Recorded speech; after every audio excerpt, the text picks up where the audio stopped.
मुर्शिद प्यारो मिलियो वा भाग खुलियो वा भाग खुलियो वा कंबर वारो साईं जिए शाल सदाई। मुर्शिद प्यारो मिलियो वा भाग खुलियो वा भाग खुलियो वा कंबर वारो साईं जिए शाल सदाई। मुर्शिद असां जेके मौला वधाए हुन ते मौला सदा रहमत वसाए।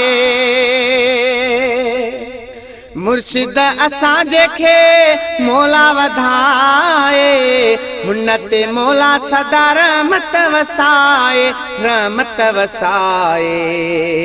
रब असां खे ॾिनो वा भाग खुलियो वा भाग खुलियो वा कंबर वारो साईं जिए शाल सदाई।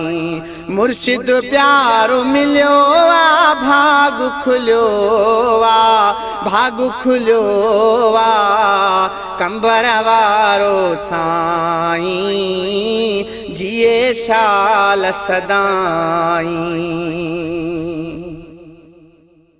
पंहिंजे मुर्शिद खे केॾा प्यारा हूं असां फ़कीर सभई भाग वारा हूं।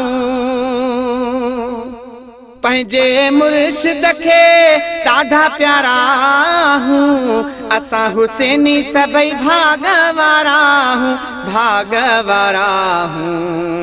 जीवन में की पयो वा भाग खुलियो वा भाग खुलियो वा कंबर वारो साईं जिए शाल सदाई। मुर्शिद प्यारो मिलियो वा भाग खुलियो वा भाग खुलियो वा कंबर वारो साईं जिए शाल सदाई। सैयद गुलाम हुसैन शाह बुखारी जहते आशिक दुनिया सारी। सैयद गुलाम हुसैन शाह बुखारी जहते आशिक दुनिया सारी दुनिया सारी। हर हंध मशहूर थियो वा भाग खुलियो वा भाग खुलियो वा कंबर वारो साईं जिए शाल सदाई।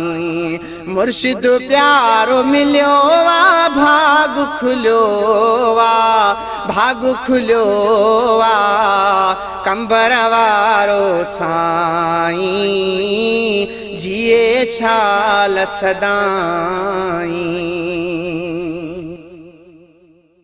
ज़ाहिद मुगेरी मुझो मुर्शिद सखिया हुन जे दर तां हर शइ मिलिया। खुश नसीब असां आहियूं जो कामिल पीर मिलियो। असां गरीब फ़कीरन जो आहे भाग खुलियो। अदार बजो करम थियो हाजी सिकंदर मुगेरी मथां। ज़ाहिद मुगेरी मुझो मुर्शिद सखिया हुन जे दर तां हर शइ मिलिया हर शइ मिलिया।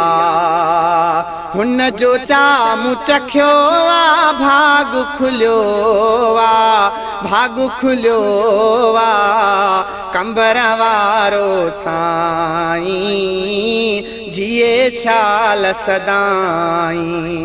मुर्शिद प्यारो मिलियो वा भाग खुलियो वा भाग खुलियो वा कंबर वारो साईं जिए शाल सदाई।